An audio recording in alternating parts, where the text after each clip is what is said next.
네, 안녕하세요. 10월 3일 개천절. 네, 오늘도 또 쉬는 날인데요. 목요일입니다. 네, 오늘 푹 쉬시면서 오늘 말씀 수다 듣고 오늘 하루도 행복한 시간이 되면 좋겠습니다. 오늘 주시는 말씀은 사도행전 21장 1절부터 6절의 내용의 말씀입니다. 하나님 말씀을 보시겠습니다. 사도행전 21장.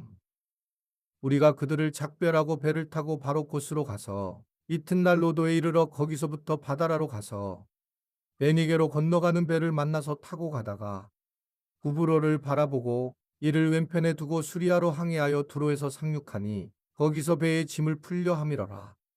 제자들을 찾아 거기서 이레를 머물더니 그 제자들이 성령의 감동으로 바울더러 예루살렘에 들어가지 말라 하더라.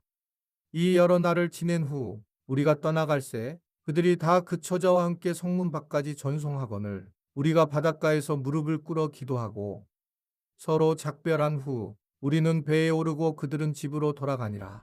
자, 에베소에 있는 장로들과 헤어지게 되고 그리고 이제 결국은 거기서 출발을 해서 이제 예루살렘으로 향하는 그런 여정의 이제 시작이 되는 장면을 오늘 우리가 보게 됩니다.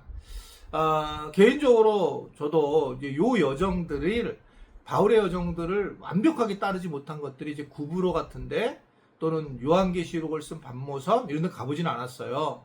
근데 이제 수요일, 다음 주부터 있는 수요일 요한계시록 학교 이후에는 일단은 그 터키를 좀 가려고 해요. 왜냐면 가격이 싸야 되는데, 근데 제가 알고 있는 동생이 그 여행업을 하는데 한 140만 원 정도, 뭐 지금 그때 가면 어떻게 될지 모르겠는데, 그만 되면 현재 비행기 값이 뭐 130만 원 넘는데 비행기 값 또는 뭐 호텔비, 식사비 다 해서 그게 가능하다는 거예요. 그래서 진짜 가능하냐? 진짜 가능하고 그냥 그리고 여행의 모든 경비가 그 안에서 해결이 된다고 그래서 야 이러면 우리 교인들이 한번 그 소아시아에 있는 7개 교회를 가면 좋겠다. 라고 이제 생각을 했어요. 그래서 아마 이제 다음 주 수요일 날, 이번 주 말고 이제 다음 주 수요일 날 정도에 요한계시록 학교가 시작을 할 때 함께 이제 뭐 재정을 모으든지 그렇게 함께 진행하려고 해요. 그래서 요번에 요한계시록은 꼭 또 공부를 해야 되고 그래서 많이 나와서서 또 강의도 듣고 또 어떤 분들은 또 함께 참여하는 그런 시간이 되었으면 좋겠어요. 왜냐하면 지금 이 바울의 3차 전도여행의 이야기들이 쭉 나오는데 3차 전도여행을 마친 후 이제 그가 예루살렘으로 이제 돌아가는 그런 장면들이 장소를 가서 보게 되면 훨씬 더 와닿거든요. 지금은 이렇게 이제 글로만 우리가 보고 있잖아요. 글로만. 그런데 어떻게 보면 이 글로 봐서 말씀을 전하는 것은 어떻게 보면 저는 잘못했다고 생각하거든요. 그곳에 있는 현장의 어떤 바람이라든지 색깔이든지 빛깔이라든지 또는 기후라든지 그리고 뭐 여러 가지 그 환경적인 그러한 요소들을 좀 보면 사람들을 보고 아 이랬겠구나라고 하면서 그러면서 이제 성경을 읽는 거와 그냥 이렇게 문자로 읽는다는 것은 굉장히 큰 차이가 있다고 보여져요. 그래서 저는 이제 목회자들 특별히 뭐 교인들도 마찬가지고 목회자들 설교하는 목회자들은 꼭 성지순례를 갔다 오면 좋겠다라고 늘 생각을 했어요. 성지답사를 기회가 닿으면 이제 우리 교회가 저는 어려운 목사님들을 이 성지답사 이스라엘 성지답사를 보내면 참 좋겠다. 언젠가 한번 기회가 닿으면 그 일을 좀 해보고 싶습니다. 그래서 교회에서 한번 정해서 이 어려운 목회자들을 성지답사를 함께 하게 되면 굉장히 큰 의미가 있지 않을까. 그만큼 저는 이걸 중요하다라고 이제 생각을 하게 되는데요. 여하튼 이제 이 예루살렘까지 왔다라는 거는 예루살렘으로 왔다는 그림이 그려져야 되거든요. 구브로를 지나서 예루살렘으로 왔다. 이것은 예루살렘이 어디에 있고 어떤 방식으로 왔을 거고 그때 그 육로를 오르는 길이 어땠을 거고 거기에서 또 어떤 사람들을 만났을 거다라고 하는 것을 추측하면서 성경을 보는 것이 굉장히 중요하기 때문에 그렇습니다. 오늘도 보면 배를 타고 가다가 구브로를 바라보고 왼편에 두고 뭐 이렇게 아주 분명하게 표현하잖아요. 그러니까 아주 구체적으로 어떤 장소에서 어떻게 했는지 짐을 어떻게 풀었는지에 대해서 아주 분명하게 말씀을 하고 있는 것을 볼 수가 있습니다. 자, 그러다가 사도 바울이 당연히 있었을 거라는 거예요, 제자들이. 그래서 제자들을 찾아서 거기 머물었는데 그 제자들이 성령의 감동을 받아서 바울더러 예루살렘에 들어가지 마라 라고 하더라는 겁니다. 기도를 한 그런 제자들이니까. 그러니까 우리가 상상하는 것은 초기에 이 바울의 사역과 중기 말기 사역이 달라요. 당연히 그렇죠. 제가 처음에 우리 교인들을 했을 때는 교회가 뭐 7명으로 개척해서 시작을 했는데 지금 1000여 명이 넘잖아요. 그러니까 그랬을 때에 지금 그때와 또는 중간과 현재 나와는 굉장히 큰 차이가 있는 거예요.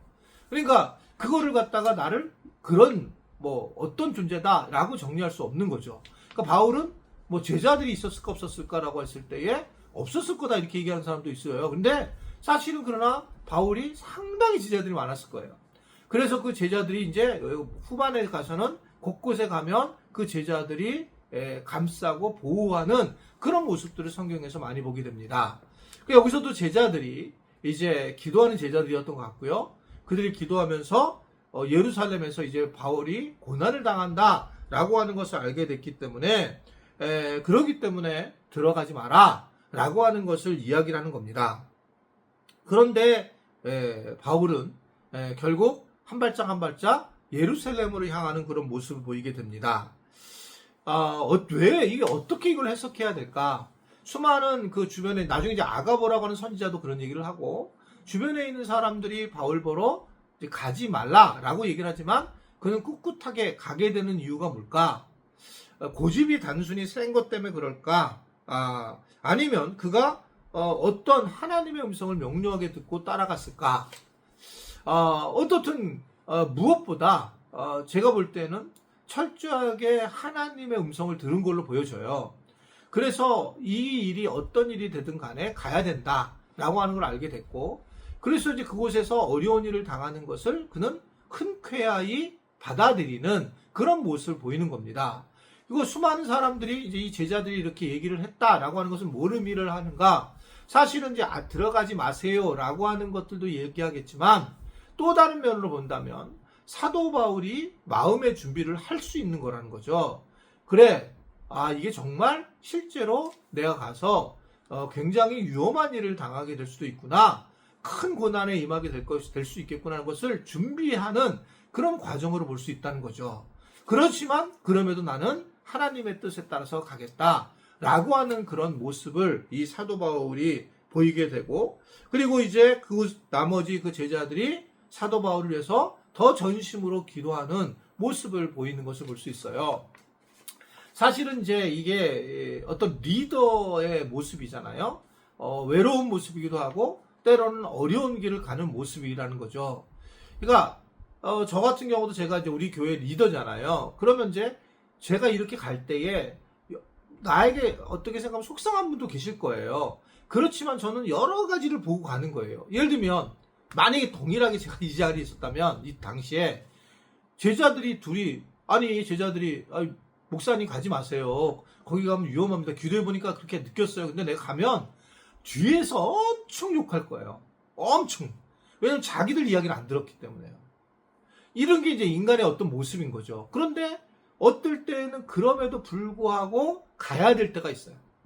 어떤 리더로서 묵묵히 가야 될 길이 있는 거예요. 그럴 때에 이게 이유가 있구나라는 생각을 해야 된다는 겁니다. 혹간에는 예를 들면 목적에 어떤 누가 헌금을 했는데 왜 이 헌금의 용도가 바뀌었는가 이렇게 생각하는 분도 계시는데, 예전에는 그랬죠. 우리 교회는 그냥 목적 헌금밖에 안 돼요. 헌금하신 분들 때문에. 그런데 이제 이런 걸 가지고 또 이상하게 얘기를 할 수도 있다라고 하는 것을 듣게 되었어요. 그러니까 그럴 때는 우리가 어떻든 간에 우리 교회는 바른 방향으로 가려고 노력을 하고 있는 거고, 또 저 스스로도 가능한 이 하나님의 뜻에 맞춰서 사람의 소리보다 그냥 뒤에서 욕을 먹더라도 묵묵히 가야 된다라고 생각할 때가 있습니다. 신앙생활도 마찬가지예요. 저는 신앙생활 할 때 때로 본인들이 어떤 각 리더라고 한다면 사람들을 찾아가서 자꾸 얘기하는 건 정말 나쁜 일이고 문제가 있는 거예요. 내가 힘들다고 다 얘기를 하게 되면 어떻게 생각하냐면 내 얘기를 안 받아주는 사람은 결국 내가 마음이 상하고 그 사람은 또 나랑 적이 되고 내 얘기를 받아준 사람은 마치 같은 편인 것처럼 생각해요. 그런데 시간이 지나면 사실은 그렇지 않습니다. 무리 만드는 거가 문제예요. 내가 힘들다고 자꾸 이런 얘기를 하고 다니는 그런 분들이 있고 그런 이야기가 또 들어와요. 다 안 들어오는 것처럼 보이지만 뭐 많은 분들은 아니지만 그때 그런 분들은 정말 기도의 자리에 나와서 묵묵히 그냥 예루살렘으로 향하는 바울처럼 그렇게 가는 게 되게 중요하다. 그러한 우리 믿음의 사람들이 되기를 주님의 이름으로 축원해 드립니다. 기도하겠습니다. 때로는 우리가 신앙생활 할 때에 외롭고 또 어려운 길을 택할 때가 있는데 그때마다 사도 바울이 예루살렘으로 향했던 마음들을 갖게 하시고 우리가 무엇보다 사람들에게 이리저리 말아서 우리가 정말 묵묵히 가야 할 길을 그렇게 팔을 짚게 하고 교회를 흔들어 놓고 그런 삶을 살지 않도록 저희를 보호하시고 인도하여 주옵소서. 예수님의 이름으로 기도드리옵나이다. 아멘.